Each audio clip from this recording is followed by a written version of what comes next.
Welcome back coders. मेरा नाम है मोहित। स्वागत करता हूँ आपका हमारा पाइथन प्रोग्रामिंग की प्लेलिस्ट में। ये हमारे प्लेलिस्ट की 56 वीडियो होने वाली है और लास्ट वीडियो के साथ में हम लोग ने ऑब्जेक्ट ओरिएंटेड प्रोग्रामिंग को कंप्लीट कर दिया था। आज की वीडियो में हम स्टार्ट करेंगे इटरेटर्स के बारे में।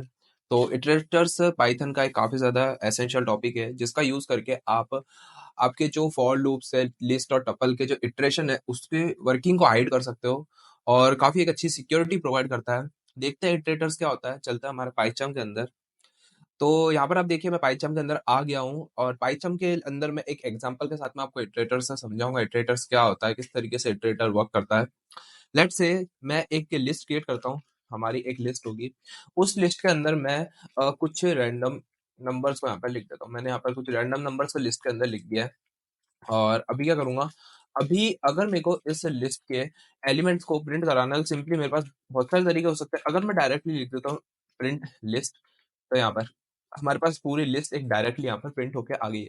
ये तो एक मेथड हो गया आपका प्रिंट कराने का। लेकिन मैं बात कर रहा हूँ यहाँ पे इटरेशन की। तो इटरेशन क्या होता है? इटरेशन का मतलब होता है आई प्लस प्लस या आई माइनस आई प्लस प्लस होता है। हमने वाइल लूप्स में देखा था आई प्लस प्लस करते हैं आप वैल्यूज को, अगर आपको इटरेशन इंक्रीज करना पड़ता है यानी काउंटर करना पड़ता है एक वेरिएबल को, तब हम लोग यूज करते हैं। तो देखते हैं कि किस तरीके से है। अगर मेरे को इस लिस्ट के अंदर एक एक वैल्यूज को प्रिंट करानी हो तो यहाँ पर कर सकता हूँ। If items if items in list colon लगाऊंगा, प्रिंट करा दो आइटम्स को।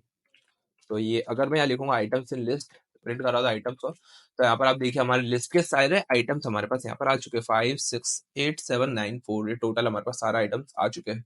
लेकिन जैसा आप देख सकते हैं, मैं यहाँ पर एक एक करके किसी भी आइटम को प्रिंट नहीं करा सकता हूँ। मेरे पास ऐसे कोई कंडीशन नहीं है। मेरे को कंडीशंस को क्रिएट करना पड़ेगा, यूजर से इनपुट लेना पड़ेगा और काफी ज्यादा एक गलत कंडीशन हो जाती है। और आपका जो मेमोरी है वो भी काफी ज्यादा खर्च होती है जब आपको पूरी लिस्ट की जरूरत नहीं हो। हमको एक ऐसा प्रोग्राम क्रिएट करना, एक ऐसा काउंटर क्रिएट करेंगे आज की वीडियो में।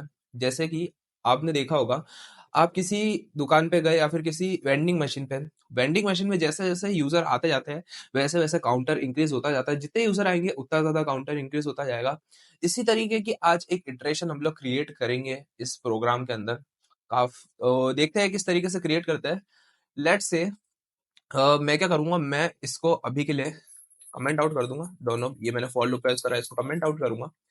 और सबसे पहले मेरे को इटरेशन की बात कर रहा हूँ तो मेरे को इटरेशन ऑब्जेक्ट की जरूरत होगी। इटरेशन ऑब्जेक्ट को क्रिएट करने के लिए लेट से मैं एक टेम्प नाम के वेरिएबल को क्रिएट करता हूँ। और इटरेशन नाम का ऑब्जेक्ट आप दो तरह से क्रिएट कर सकते हो।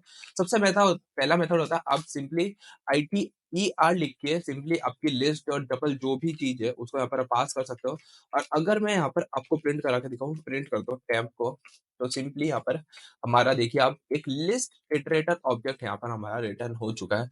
तो इस तरीके से आप इटरेटर ऑब्जेक्ट को रिटर्न कर सकते हो, क्रिएट कर सकते हो। सेकंड एक और हमारे पास मेथड होता है इटरेटर ऑब्जेक्ट को क्रिएट करने का, वो भी हम देख लेते हैं।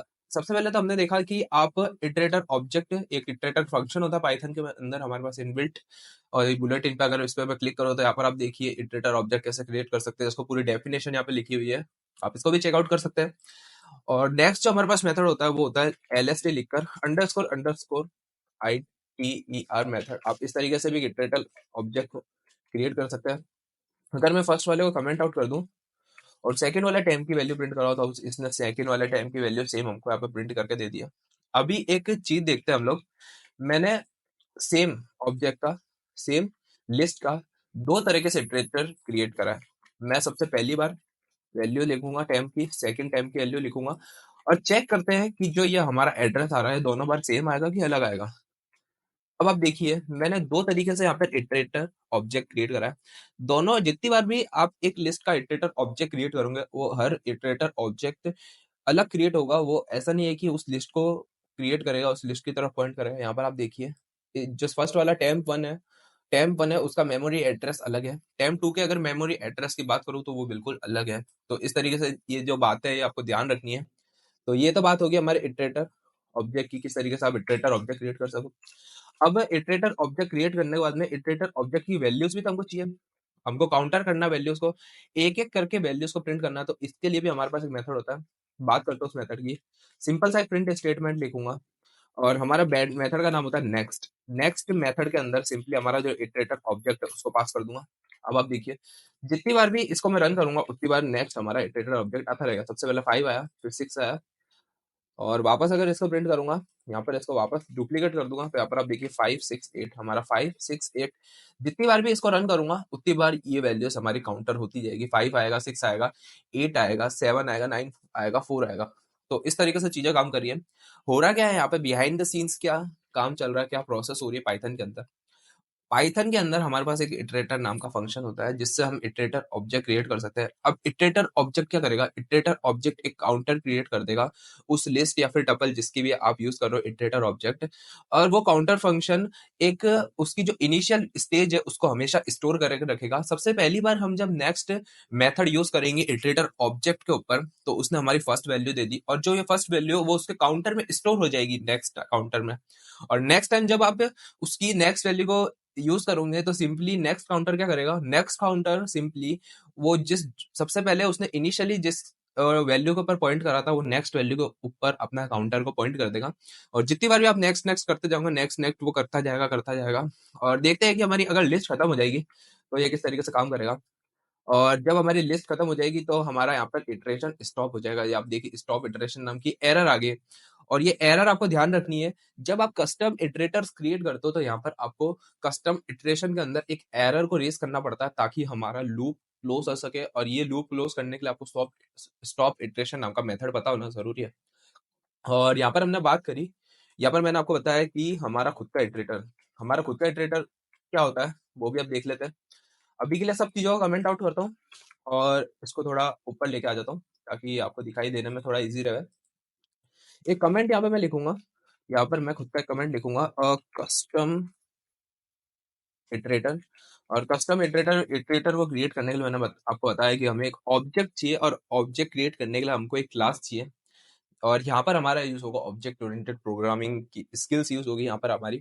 और आने वाली वीडियोस में जितनी भी हम बात करेंगे, आने वाली चीजों में हम बात करेंगे उसमें हमारी ऑब्जेक्ट ओरिएंटेड प्रोग्रामिंग की काफी स्किल्स यूज होने वाली है। अभी हम लोग अगर कस्टम इटरेटर की बात करें तो कस्टम इटरेटर के लिए मेरे को एक क्लास क्रिएट करनी है। और क्लास मैं किस लिए क्रिएट कर रहा हूँ, क्लास क्रिएट कर रहा हूँ मैं टॉप 10 नंबर का काउंटर के लिए। तो लिखूंगा मैं काउंटर 10। काउंटर 10 मतलब जो हमारे 1 से लेकर 10 तक हमारा एक काउंटर क्रिएट करूंगा। जितनी बार भी वो प्रोग्राम रन होगा 1 2 3 4 ऐसा हमारा काउंटर क्रिएट करूंगा। और टोटल 10 वैल्यूज आएंगे तो वो सिंपली हमारा काउंटर खत्म हो जाएगा, और नेक्स्ट जितने भी हम लोग उस लूप को रन करते रहेंगे तो हमारा काउंटर आगे नहीं बढ़ेगा। देखते हैं किस तरीके से क्रिएट करेंगे। सबसे पहले तो एक एक कंस्ट्रक्टर क्रिएट करना पड़ेगा, और आई नीड नाम का कंस्ट्रक्टर क्रिएट करके सेल्फ डॉट नम एक वैल्यू लिखेंगे, और उसके अंदर हम लोग स्टार्ट करेंगे हमारे काउंटर की वैल्यू को 1 से।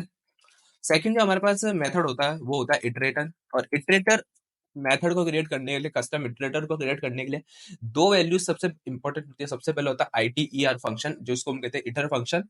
और सेकंड हमारे पास होता है नेक्स्ट फंक्शन। सबसे पहले यहाँ पर हम क्रिएट करेंगे ITER फंक्शन को। अगर मैं लिखूं ITER, तो ITER फंक्शन है, और ये ITER फंक्शन में सिंपली आपका ऑब्जेक्ट रिटर्न करेगा। आप देखिए मैं जब जितनी बार भी ITER को प्रिंट कराने की कोशिश करता हूँ तो वो एक ऑब्जेक्ट रिटर्न करता है। और सेल्फ क्या होता है, सेल्फ यानी उस ऑब्जेक्ट का नाम। और ITER के बाद नेक्स्ट हमारे पास आता है नेक्स्ट फंक्शन। और नेक्स्ट फंक्शन क्या करता है, नेक्स्ट फंक्शन वैल्यूज को नेक्स्ट करता है।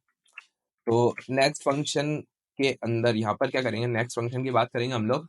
फंक्शन कैसे काम करेगा, नेक्स्ट फंक्शन में मैंने बताया था आपको, नेक्स्ट फंक्शन में आपको एक इनिशियल वैल्यू को असाइन करना है, और आपको सिंपली वैल्यूज को नेक्स्ट करना है, वैल्यू का इटरेशन कराना है। तो कैसे है, सिंपल सी बात है, मेरे को एक टेम्प नाम का वेरिएबल स्टोर क्रिएट करना पड़ेगा जिसके अंदर आपकी इनिशियल वैल्यू स्टोर होगी। तो इनिशियल वैल्यू आपकी क्या है, सेल्फ डॉट नम हमारी एक इनिशियल वैल्यू है। और इनिशियल वैल्यू स्टोर कराने के बाद में आपको इटरेशन करना पड़ेगा नेक्स्ट ऑब्जेक्ट की तरफ, नेक्स्ट वैल्यू की तरफ। वो कैसे करेंगे, तो सिंपल करूंगा मैं sum self dot sum plus is equals to 1। Self dot num is equals to self num plus 1, इसके अंदर प्लस 1 कर दूंगा। और रिटर्न करा दूंगा हमारी टेम्प की वैल्यू को, रिटर्न करा दूंगा टेम्प की वैल्यू को, क्योंकि हमारा जो नेक्स्ट है वो रिटर्न भी क्या करता है, टेम्प वैल्यू। इनिशियल वैल्यू की बहुत ज्यादा इंपॉर्टेंस है।